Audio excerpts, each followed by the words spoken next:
Hello guys, it is me again, it's HorrorFan34, and welcome back to another video.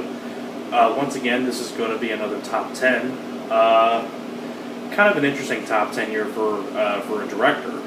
And I don't think it's a director that many people even know or even talk about at all, but it's for Peter Hyams, who is one of my personal favorite directors. I think he's a very underrated director. Almost every single film that I've seen of his, I've really enjoyed. Some of them, I know one of them wasn't that great. Sound of Thunder, that's what I'll mention. That wasn't that great, because I know that film had a ton of production problems and all that stuff. So, I like the cast in that. I like Edward Burns. I like Ben Kingsley, but there's a lot of problems with that film.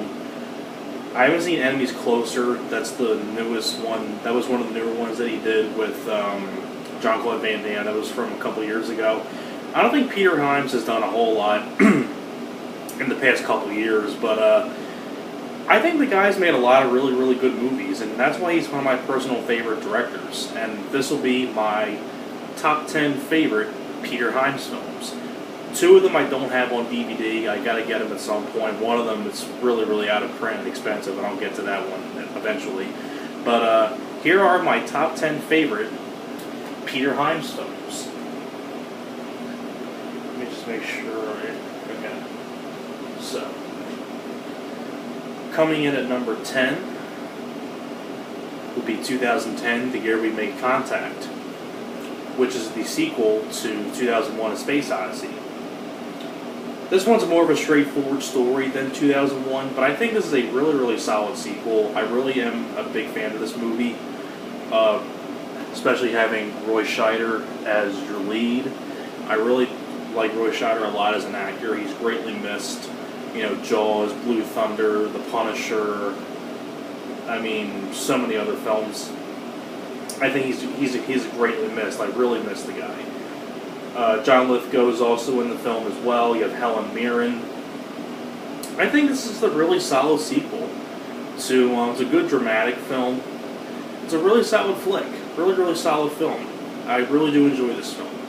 So that's why it's definitely number 10. Coming in at number 9, The Presidio.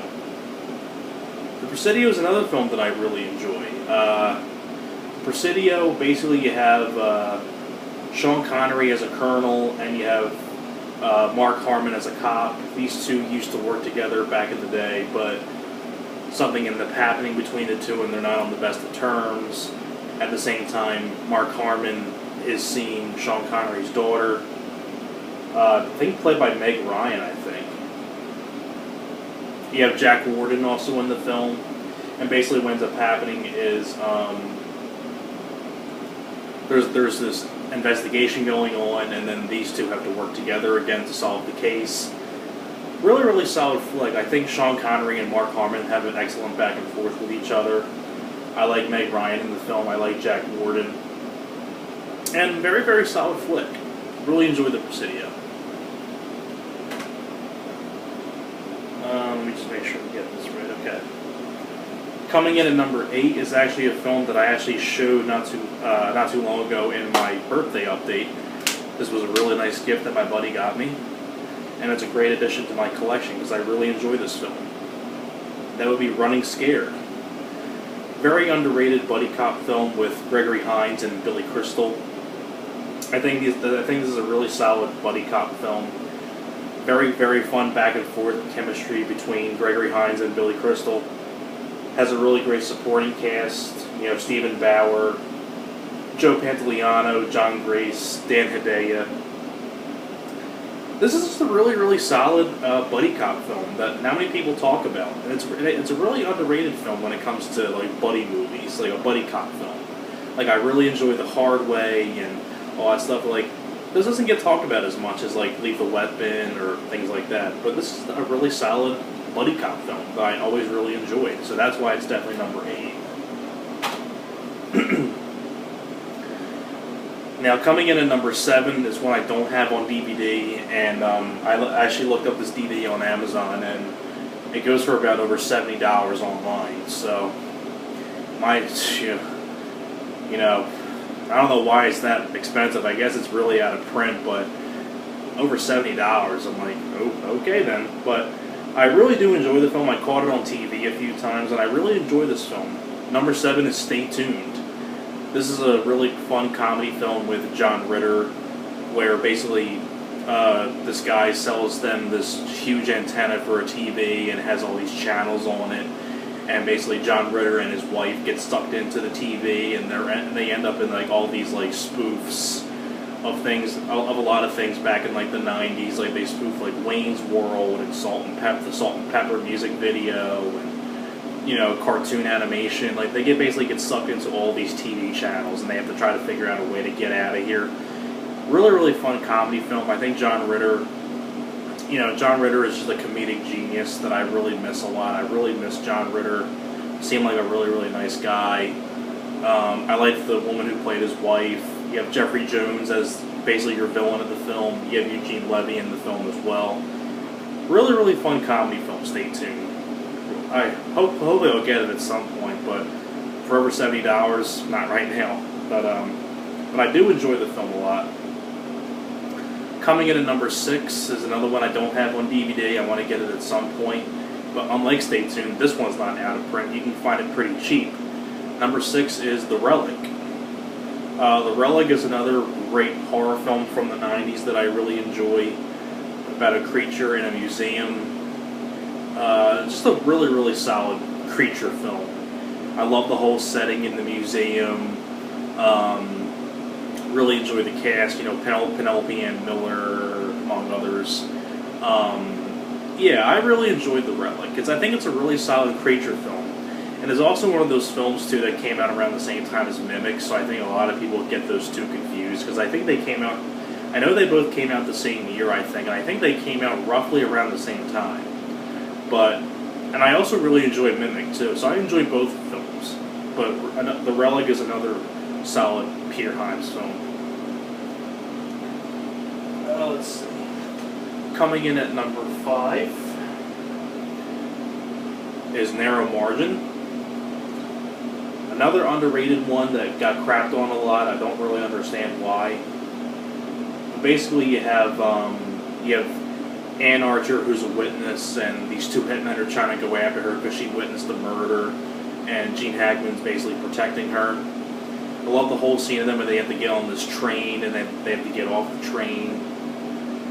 In a way, it's kind of like a Judgment Night kind of like feel, because you basically you have somebody who witnesses a murder, and then the bad guys are going after that person.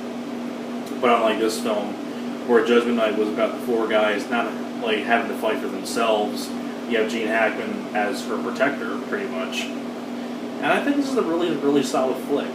Really do enjoy the film. Yeah, J.T. Walsh is also in the film as well. So is Emmett Walsh. Very solid flick. Really enjoyed Narrow Margin. Coming in at number 4 is Outland. One of the more underrated Sean Connery films. Actually, before I get to that, yeah, one of the supporting members of the cast of Narrow Margin is also in this film, in Outland, which I think is pretty cool. But yeah, this is basically a Western in space, and it's a really cool film. Very cool film. Really enjoy Sean Connery in the film. Yeah, I just thought this was just a unique movie. It's a Western in outer space, which I think is a very interesting idea. And it's R-rated. You have a great lead in Sean Connery. You have Peter Boyle. Great musical score by Jerry Goldsmith. But yeah, another really solid film. I mean, if you like Westerns and you want to see a different kind of take on Westerns, I'd say give this one a look. It's a really solid flick. Coming in at number 3 is Sudden Death, which I think is the second collaboration between the second collaboration that Peter Hyams and Jean-Claude Van Damme did. A really solid film where it's basically Die Hard and a hockey rink. I think Van Damme does a great job. You have the late great Powers Booth as your villain. And I love the whole setting in the hockey rink. It's basically Die Hard in a hockey rink. It's pretty badass. Really enjoy Sudden Death. Coming in at number 2 is Time Cop, the first collaboration between Van Damme and Peter Hyams. I say this is probably my favorite Jean-Claude Van Damme film. I really enjoyed Time Cop. You also have Mia Sara, who is in Ferris Bueller's Day Off, Ron Silver as your villain, and I love the whole setting. I love this whole setting. I think Jean-Claude Van Damme does a great job as the lead. You know, this is pretty much Van Damme's biggest box office hit. It's a pretty popular flick for Van Damme, and it's a really good one too. And of course, my #1 favorite Peter Hyams film is without a doubt End of Days with Arnold. I talked about this film already when I did a while back my top 10 favorite Arnold films. Basically the closest thing that Arnold's going to get doing a horror film where it's Arnold versus the devil. This is the really cool film. Rod Steiger is also in the film, Robin Tunney, Kevin Pollak, Gabriel Byrne as the devil. I mean, just a lot of badass moments in this film. When Arnold gets the machine gun and he's getting the devil and things like that. You have creepy images in the film. Yeah, but End of Days is a badass film. I think this film didn't do well when it came out, was I think is sad. This is a pretty damn good flick. So there you have it. Those are my top 10 favorite Peter Hyams films. So I hope you guys enjoyed this, and thanks a lot for watching, and I will see you guys next time. Alright guys, take care.